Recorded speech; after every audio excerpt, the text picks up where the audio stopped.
So, paano nyo na ma-manage na pati sa ibang tao, ina-uplift nyo kami, ina-encourage nyo kami to be strong? Paano yun, Michelle? Dahil marami na din akong pinagdaanan sa buhay. So siguro short background lang. Paulit-ulit ako sa short background lang. So I came from a poor family. As in mahirap. Hindi lang siguro halata sa itsura, pero talagang mahirap kami. Ito kami magkakapatid, panganay ako. Wow! And pwede nga siguro isang simpleng sample lang na mahirap talaga yung buhay namin is sa 7 kami na magkakapatid, dumadating kami sa point na isang sardinas na maliit, pinaghahati-hatian namin yun para makaraos ng isang kainan. Mahirap kami, pero magaling ako dumiskarte.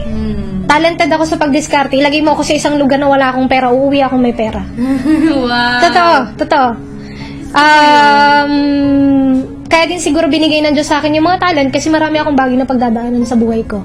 Nakakailanganin ko yun. Hindi niya binigay sa akin yung pera, pero binigay niya yung talent. Kasi yun yung gagamitin ko para mag-succeed ako. Ay, nakaiyak yung music niya. Ano ba yan? Wala akong masabi. Speechless ako.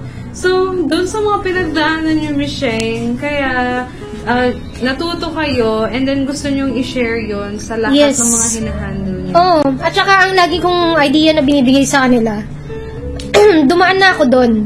Huwag mo nang ulitin.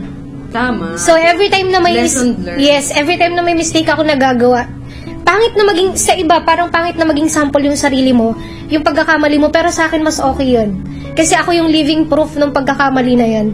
At habang nakikita nila ako araw-araw, ako yung, parang yun yung tignan nila na kung ayaw mo maging katulad ko, na nag-strive na ng paulit-ulit at pagod na sa buhay, pero hindi pa rin umaangat. Huwag mong gawin yung ginagawa mo ngayon.